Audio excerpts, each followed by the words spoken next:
महाराजा विक्रमादित्य प्रायः अपने देश की आंतरिक दशा जानने के लिए वेश बदलकर पैदल घूमने जाया करते थे। एक दिन घूमते घूमते एक नगर में पहुँचे। वहाँ का रास्ता उन्हें मालूम नहीं था।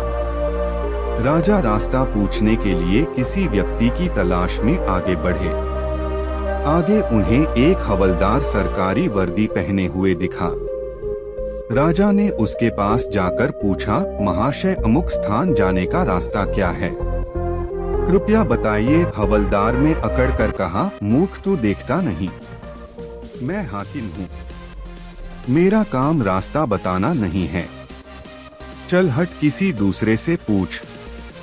राजा ने नम्रता से पूछा, महोदय यदि सरकारी आदमी भी किसी यात्री को रास्ता बता दे तो कोई हर्ष तो नहीं है।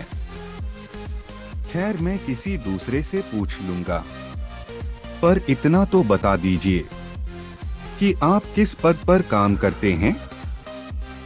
हवलदार ने भौहें चढ़ाते हुए कहा, अंधा है, मेरी वर्दी को देखकर पहचानता नहीं कि मैं कौन हूँ। राजा ने कहा, शायद आप पुलिस के सिपाही हैं। उसने कहा, नहीं, उससे ऊंचा। तब क्या नायक हैं? नहीं, उससे भी ऊंचा। अच्छा तो आप हवलदार हैं? हवलदार ने कहा, अब तू जान गया कि मैं कौन हूँ, पर यह तो बता इतनी पूछताछ करने का तेरा क्या मतलब और तू कौन है? राजा ने कहा, मैं भी सरकारी आदमी हूँ। सिपाही की ऐंठ कुछ कम हुई। उसने पूछा, क्या तुम नायक हो? राजा ने कहा, नहीं, उससे ऊंचा। तब क्या आप हवलदार हैं? नहीं, उससे भी ऊंचा। तो क्या दरोगा है? उससे भी ऊंचा। हवलदार ने कहा, तो क्या आप कप्तान हैं? राजा ने कहा, नहीं, उससे भी ऊंचा। सूबेदार जी हैं? नहीं, उससे भी ऊंचा। अब तो हवलदार घबराने लगा। उसने पूछा, तब आप मंत्री जी हैं? राजा ने कहा, भाई बस एक सीढ़ी और बाकी रह गई है।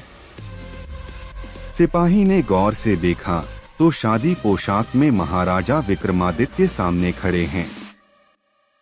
हवलदार के होश उड़ गए। वह गिड़गिड़ाता हुआ राजा के पांव पर गिर पड़ा और बड़ी दीनता से अपने अपराध की माफी मांगने लगा। राजा ने कहा, माफी मांगने की कोई बात नहीं है। मैं जानता हूँ कि जो जितने नीचे है वह उतने ही अकड़ते हैं। जब तुम बड़े बनोगे तो मेरी तरह तुम भी नम्रता का बर्ताव सीखोगे। जो जितना ही ऊंचा है वह उतना ही सहनशील एवं नम्र होता है, और जो जितना नीच एवं ओछा होता है वह उतना ही ऐंठा रहता है। इसीलिए कहा गया है, विद्या विवादाय धनम मदाय, शक्ति परेशान परिपीडनाय, खलस्य साधोर विपरीत मेतत्, ज्ञानाय दानाय च रक्षणाय। अर्थात दुष्ट व्यक्ति के पास विद्या हो तो वह विवाद करता है, धन हो तो घमंड करता है, और यदि शक्ति हो तो दूसरों को परेशान करता है। वही साधु प्रकृति का व्यक्ति विद्या ज्ञान देने में, धन दान देने में और शक्ति दूसरों की रक्षा करने में खर्च करता है।